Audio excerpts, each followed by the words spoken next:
En 2018, au cœur de Caracas, des files entières se forment à l'aube devant des supermarchés presque vides.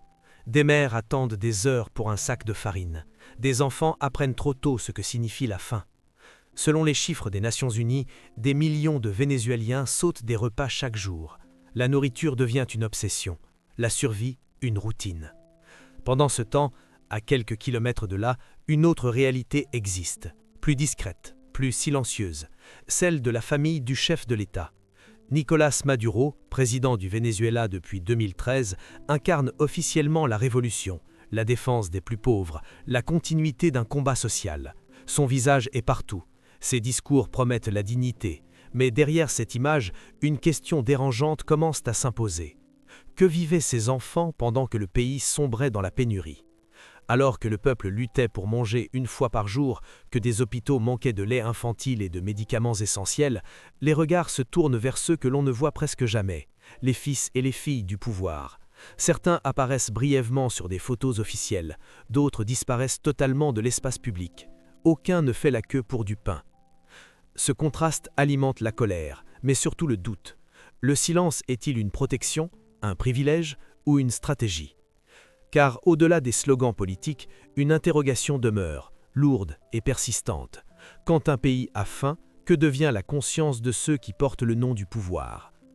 Pendant de longues années, Nicolás Maduro a soigneusement façonné son image publique, celle d'un homme issu du peuple, d'un ancien chauffeur de bus devenu président. Dans les discours officiels, cette trajectoire est présentée comme la preuve vivante que la révolution bolivarienne tient ses promesses. Un pouvoir né de la rue, un pouvoir censé rester fidèle aux plus humbles. Lorsqu'il accède à la présidence en 2013, le Venezuela porte encore les traces d'une prospérité passée. Les revenus pétroliers ne se sont pas totalement effondrés. Les programmes sociaux hérités de l'ère Chavez sont maintenus. Les médias d'État diffusent quotidiennement des images d'allocations alimentaires, de logements sociaux inaugurés sous les applaudissements, de foules rassemblées autour du président. L'État se montre protecteur. Le récit est cohérent. La révolution est toujours en marche. Dans cette mise en scène du pouvoir, la famille présidentielle occupe une place particulière, ni centrale ni absente, présente juste ce qu'il faut. Elle apparaît lors de cérémonies officielles, d'hommages nationaux, de commémorations politiques. Jamais dans un cadre frivole, jamais dans l'ostentation. Tout semble calculé pour renforcer l'idée d'une normalité exemplaire. La famille Maduro est présentée comme une famille disciplinée, idéologiquement alignée, discrète, un prolongement naturel du projet politique. À la télévision, aucun signe extérieur de richesse, pas de villa montrée, pas de voyage luxueux relayé. Les images diffusées évoquent la sobriété. Le message est clair. Le pouvoir ne se sert pas, il se sacrifie. Dans les premières années, cette image fonctionne. Une partie de la population accepte l'idée que les proches du président vivent sous les mêmes contraintes que le reste du pays. Le silence autour de leur vie privée est interprété comme une vertu, une preuve de retenue, une manière d'éviter le culte de la personnalité familiale que tant de régimes ont connu avant lui. Pourtant, à mesure que les années passent, une autre réalité commence à apparaître, en marge du discours officiel, une réalité moins visible mais persistante. Dans certains quartiers de Caracas, loin des caméras de la télévision publique, une économie parallèle se développe. Des restaurants restent ouverts malgré les pénuries, des soirées privées continuent à exister. Une minorité semble protégée de l'effondrement progressif du pays. Dans cet environnement, les cercles proches du pouvoir occupent une place à part, diplomates, hauts fonctionnaires, militaires, responsables politiques, et naturellement leurs familles. C'est dans ce contexte que le nom de Nicolás Maduro Guerra, le fils du président, commence à être davantage mentionné. Encore jeune, il apparaît de plus en plus souvent dans des événements politiques. Toujours encadré, toujours présenté comme un militant engagé. Les médias d'État parlent de lui comme un représentant de la jeunesse révolutionnaire, un symbole de continuité, un héritier idéologique, non pas par le sang, mais par la conviction. À une époque où des milliers de jeunes quittent le pays faute d'avenir, cette ascension intrigue. Maduro Guerra ne s'exile pas, il ne disparaît pas, il s'inscrit dans les structures du pouvoir. Officiellement, il ne s'agit pas de privilège, mais d'engagement, d'un choix personnel au service de la nation. Mais pour une partie croissante de la population, cette distinction devient difficile à accepter. Le contraste s'installe lentement, comme une fissure dans le récit, une dissonance entre le message et l'expérience vécue. Et dans l'esprit de nombreux citoyens, une question commence à prendre forme. Si le pouvoir exige l'effort de tous, alors ceux qui en sont les plus proches doivent-ils être exemptés? Et si la révolution est faite en nom du peuple, pourquoi le peuple ne reconnaît-il plus sa réalité dans la famille qui incarne ce pouvoir? À ce stade, le vernis tient, encore, l'image résiste, mais derrière elle, une tension silencieuse s'accumule, une tension qui ne tardera pas à trouver un point de rupture. L'année 2016 marque un tournant. Ce qui, jusque-là, pouvait encore être décrit comme une crise économique, devient une urgence humanitaire. Les pénuries ne sont plus ponctuelles, elles s'installent. Le pain disparaît des rayons. Le lait devient un produit rare. Les médicaments essentiels cessent d'arriver dans les hôpitaux publics. Dans les quartiers populaires, la faim n'est plus une abstraction. Elle s'inscrit dans les corps. Les témoignages se multiplient. Des mères expliquent qu'elles mangent moins pour nourrir leurs enfants. Des familles sautent un repas sur deux. Dans certaines écoles, les enseignants constatent que les élèves s'endorment en classe, le ventre vide. Les chiffres confirment ce que les rues montrent déjà. La perte de poids devient massive. Les ONG parlent de survie quotidienne. À Caracas, les files d'attente s'allongent dès l'aube. Des centaines de personnes patientent devant des magasins vides, dans l'espoir d'une livraison incertaine. Les sacs de nourriture subventionnés, distribués de manière irrégulière, deviennent une monnaie politique. Recevoir à manger n'est plus un droit, mais une faveur. Et dans ce paysage de pénurie, la colère commence à s'exprimer. Les manifestations éclatent, d'abord locales, puis nationales. Les slogans changent de ton. Il n'est plus seulement question d'économie, mais de dignité. Les protestataires ne réclament pas le luxe, ils demandent à manger, à soigner leurs enfants, à vivre. La réponse du pouvoir est ferme. Les forces de l'ordre interviennent. Les arrestations se multiplient. Le pays se crispe. C'est dans ce contexte que l'attention se déplace, du président vers son entourage, de la politique vers la sphère familiale, car à mesure que la souffrance collective devient visible, toute trace de privilège, réel ou supposé, prend une dimension explosive. Des journalistes étrangers commencent à enquêter. Ils observent ce que les médias officiels ne montrent pas. Dans certains quartiers sécurisés, la vie semble continuer autrement. Des restaurants restent ouverts, des produits importés circulent, une élite se maintient à l'abri du chaos. Et dans cette élite, les familles proches du pouvoir occupent une place centrale. Le nom de Nicolás Maduro Guerra réapparaît alors non plus seulement dans des événements politiques, mais dans des rapports internationaux. En 2017, les États-Unis annoncent des sanctions ciblées contre plusieurs figures du régime, parmi elles le fils du président. L'accusation est grave, implication dans des pratiques de corruption et de détournement de ressources publiques. Pour une partie de la population, cette annonce agit comme une confirmation. Ce qui était ressenti devient formulé. L'idée que le pouvoir protège les siens pendant que le pays s'effondre cesse d'être une rumeur. Elle entre dans le champ du débat international. Maduro Guerra nie toute faute. Le gouvernement dénonce une attaque politique, une ingérence étrangère. Le discours reste le même, mais l'effet symbolique est considérable. Pour la première fois, un enfant du président est officiellement désigné comme acteur d'un système jugé responsable de la crise. Pendant ce temps, la situation intérieure continue de se détériorer. Les hôpitaux manquent d'électricité, les coupures d'eau se multiplient. Des enfants meurent de maladies pourtant évitables. Les images circulent sur les réseaux sociaux, malgré la censure. Des corps trop maigres, des étagères vides, des pleurs silencieux. Face à cela, le contraste devient insoutenable. Les citoyens ne demandent plus seulement des explications économiques, ils s'interrogent sur la morale, sur la responsabilité, et surtout sur le rôle de la famille présidentielle dans ce système. Pourquoi les enfants du pouvoir semblent-ils épargnés? Pourquoi ne les voit-on jamais dans les files d'attente? Pourquoi leur quotidien reste-t-il hors de portée du regard public? Ces questions ne reçoivent pas de réponse officielle. Le silence devient assourdissant.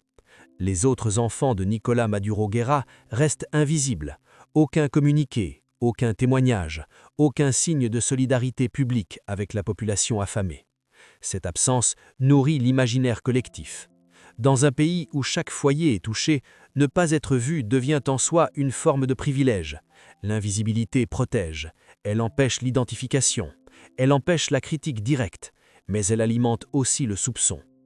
Les opposants parlent de caste, d'un cercle fermé qui vit dans une réalité parallèle. Les partisans du gouvernement, eux, invoquent la sécurité. Ils affirment que la discrétion est nécessaire pour protéger la famille présidentielle. Mais cette justification peine à convaincre une population qui ne se sent protégée par rien. Les tensions atteignent leur paroxysme en 2018. La faim n'est plus un phénomène marginal. Elle touche les classes moyennes. Des professionnels, des enseignants, des fonctionnaires commencent à manquer de nourriture.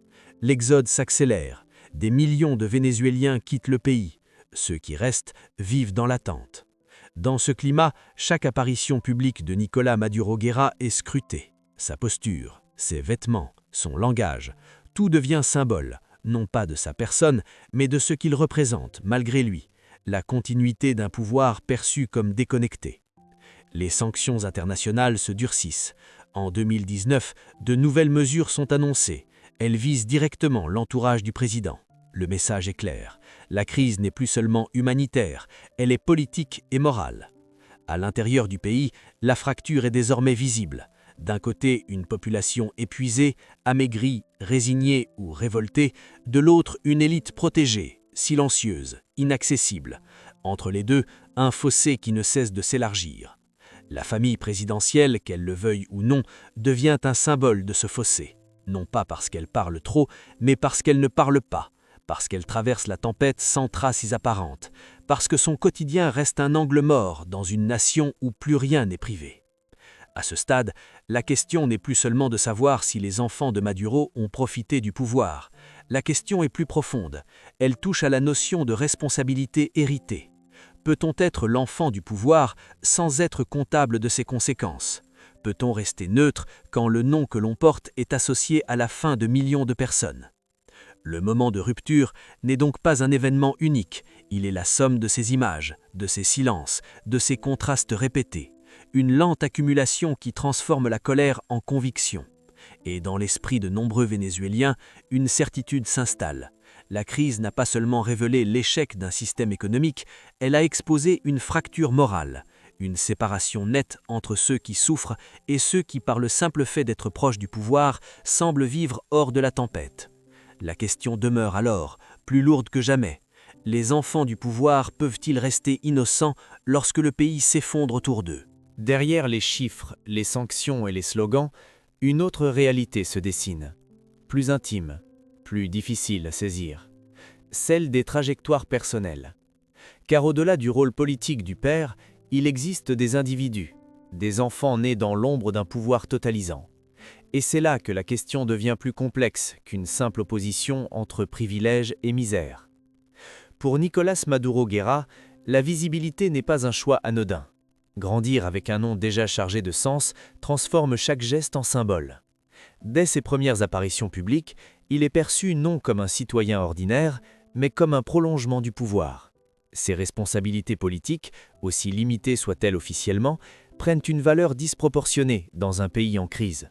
À chaque discours, à chaque déplacement, il incarne malgré lui la continuité d'un système que beaucoup jugent responsable de la faim.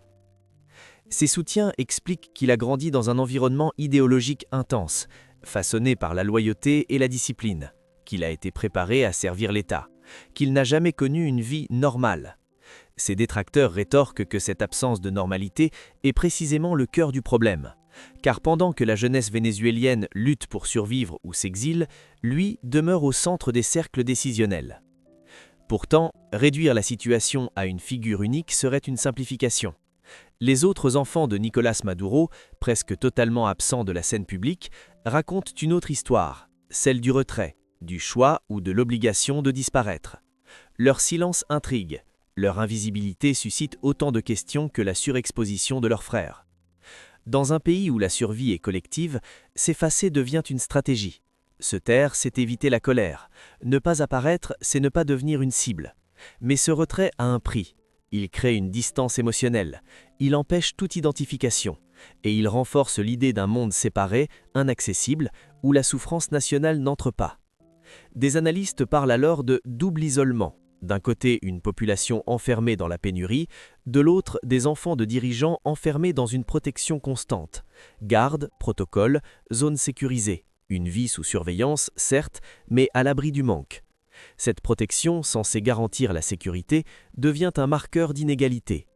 Psychologiquement, porter le nom Maduro n'est pas neutre. Il attire la suspicion, il interdit l'anonymat. Chaque silence est interprété, chaque absence devient suspecte. Les enfants du président ne peuvent ni se montrer solidaires sans être accusés de mise en scène, ni rester discrets sans être accusés d'indifférence. Ils évoluent dans un espace étroit où chaque option semble moralement compromise. Des organisations de défense des droits humains soulignent ce paradoxe. Elles rappellent que les enfants de dirigeants ne sont pas juridiquement responsables des décisions de leurs parents. Mais elles notent aussi que lorsque certains d'entre eux occupent des fonctions publiques ou bénéficient d'avantages visibles, la frontière entre héritage familial et responsabilité politique devient floue.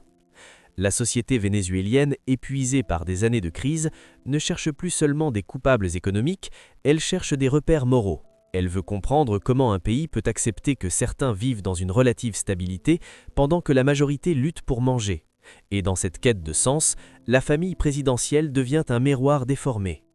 Il serait faux de dire que tous les enfants du pouvoir profitent activement de la crise, mais il serait tout aussi faux d'ignorer que leur position les place hors de portée des conséquences les plus dures. Ils ne connaissent pas la peur quotidienne de manquer, ils ne voient pas leurs enfants maigrir, ils ne choisissent pas entre se nourrir et se soigner. Cette distance, même involontaire, alimente la fracture. Avec le temps, cette fracture se transforme en récit collectif, un récit où le pouvoir n'est plus seulement accusé d'incompétence, mais d'aveuglement, où la famille du président n'est plus vue comme une cellule privée, mais comme un symbole politique à part entière. Chaque membre, qu'il le veuille ou non, incarne une part du système. Certains observateurs évoquent alors la notion de responsabilité silencieuse, une responsabilité qui ne passe pas par des actes visibles, mais par l'absence d'engagement public. Dans un pays où un simple geste de solidarité peut redonner espoir, ne rien montrer devient un message en soi, un message interprété comme une rupture avec la réalité vécue par la population. Mais cette lecture n'est pas unanime. D'autres rappellent que toute prise de parole des enfants du président serait immédiatement instrumentalisée, qu'un mot mal interprété pourrait aggraver les tensions, qu'ils sont prisonniers d'un rôle qu'ils n'ont pas choisi, pris entre loyauté familiale et pression sociale. La vérité se situe sans doute dans cet entre-deux inconfortable. Les enfants de Nicolás Maduro ne sont ni de simples victimes collatérales, ni des acteurs totalement innocents. Ils évoluent dans un espace où la frontière entre privé et politique a disparu, où le nom qu'ils portent conditionne leur place dans l'histoire nationale. À mesure que la crise se prolonge, leurs destins individuels se confondent avec celui du pays. Ils deviennent des figures involontaires d'un débat plus large, celui du coût humain du pouvoir, non seulement pour ceux qui le subissent, mais aussi pour ceux qui en héritent. La question n'est donc plus seulement de savoir comment ils vivent, mais ce que leur silence signifie. Est-ce une tentative de survie personnelle, une protection imposée, ou l'aveu d'une impossibilité morale à justifier l'injustifiable ?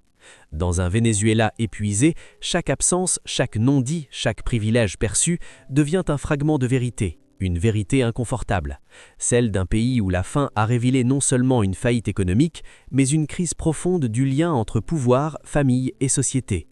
Et c'est précisément cette crise du lien qui prépare le terrain de la dernière interrogation, une interrogation qui dépasse le Venezuela et s'adresse à toutes les sociétés confrontées au même dilemme. Que reste-t-il de l'humanité quand le pouvoir protège ses siens mais laisse le peuple affamé ? Au terme de ce parcours, une évidence s'impose sans jamais se formuler clairement. La faim qui a frappé le Venezuela n'a pas seulement vidé les assiettes, elle a mis à nu les lignes invisibles qui séparent une société. Elle a révélé ce que le discours politique s'efforce souvent de dissimuler, la distance réelle entre ceux qui gouvernent et ceux qui endurent. Dans cette tragédie collective, les enfants de Nicolás Maduro occupent une place singulière. Ils ne sont ni les architectes directs du désastre, ni de simples spectateurs ordinaires. Ils incarnent autre chose, une zone grise, un espace moral inconfortable, où la responsabilité ne se mesure pas uniquement en actes, mais aussi en silence. Car porter le nom du pouvoir dans un pays affamé n'est jamais neutre. Ce nom ouvre des portes, même lorsqu'on prétend ne pas les franchir. Il protège, même lorsqu'on affirme ne rien demander. Et surtout, il place ceux qui le portent dans une position où l'innocence devient presque impossible à prouver. La question centrale n'a jamais été de savoir si les enfants de Maduro ont personnellement causé la crise. Elle est ailleurs. Elle réside dans le contraste. dans le fait que pendant que des millions de familles luttaient pour survivre, eux traversaient la tempête sans en porter visiblement les marques. Pas de maigreur, pas de file d'attente, pas de rupture publique avec un système qui échouait sous les yeux du monde. Ce contraste, répété jour après jour, a fini par devenir un symbole. Non pas parce qu'il était forcément intentionnel, mais parce qu'il était impossible à ignorer. Dans une société où la souffrance est partagée, toute exception devient une provocation silencieuse. Certains diront que les enfants ne choisissent pas leurs parents, c'est vrai. D'autres rappelleront qu'ils vivent sous protection, que leur discrétion est une nécessité sécuritaire, cela aussi est vrai. Mais ces vérités n'effacent pas le malaise, elles n'apaisent pas la question morale qui traverse le pays. Car le Venezuela n'a pas seulement souffert de pénurie, il a souffert d'un sentiment d'abandon, d'avoir été laissé seul face à la faim pendant que ceux qui incarnaient le pouvoir semblaient vivre dans une autre réalité. Et dans ce sentiment d'abandon, chaque silence devient lourd de sens. Les enfants du président auraient-ils pu agir autrement? Probablement pas sans risque. Aurait-on accepté leurs paroles comme sincères? Rien n'est moins sûr. Mais leur absence totale du récit de la souffrance nationale a laissé un vide que la colère, la frustration et la suspicion se sont empressés de remplir. Ainsi, la faim a transformé la famille présidentielle en symbole malgré elle. Un symbole de ce qui arrive lorsque le pouvoir cesse d'être partagé émotionnellement avec le peuple, lorsque la douleur devient asymétrique, lorsque certains noms semblent immunisés contre l'épreuve collective. Cette histoire dépasse largement le cadre du Venezuela. Elle pose une question universelle, une question qui traverse les régimes, les idéologies et les frontières. Que signifie être l'enfant du pouvoir dans un pays en ruine? À partir de quand le silence devient-il une forme de complicité? Et jusqu'où peut-on se réfugier derrière le statut de fils ou de fille pour échapper au regard de l'histoire? Il n'existe pas de réponse simple, seulement des tensions irréconciliables, entre l'instinct de survie personnelle et l'attente morale de la société, entre la loyauté familiale et la responsabilité symbolique, entre le droit à la vie privée et l'impossibilité de rester neutre lorsque tout un peuple souffre. Les enfants de Nicolás Maduro continueront probablement à vivre loin des files d'attente, loin des hôpitaux dévastés, loin des regards affamés. Mais le récit national, lui, n'oubliera pas ce contraste, car la mémoire collective se nourrit autant de ce qui est montré que de ce qui est caché. Au final, ce n'est peut-être pas la richesse réelle ou supposée qui condamne le plus, c'est la distance émotionnelle, la distance morale. Celle qui s'installe lorsque le pouvoir protège ses siens, mais ne parvient plus à protéger le peuple. Et la question posée au début demeure, intacte, presque douloureuse dans sa simplicité. Quand un pays a faim, que vaut le silence de ceux qui portent le nom du pouvoir? Il n'existe pas de conclusion définitive, seulement une certitude fragile. Dans l'histoire des nations, la faim laisse des cicatrices durables, et les noms associés à cette période, qu'ils l'aient voulu ou non, resteront à jamais liés à cette mémoire. Car parfois, hériter d'un nom n'est pas un privilège, c'est un fardeau, un poids que ni le silence, ni la discrétion, ni même le temps ne parviennent totalement à effacer.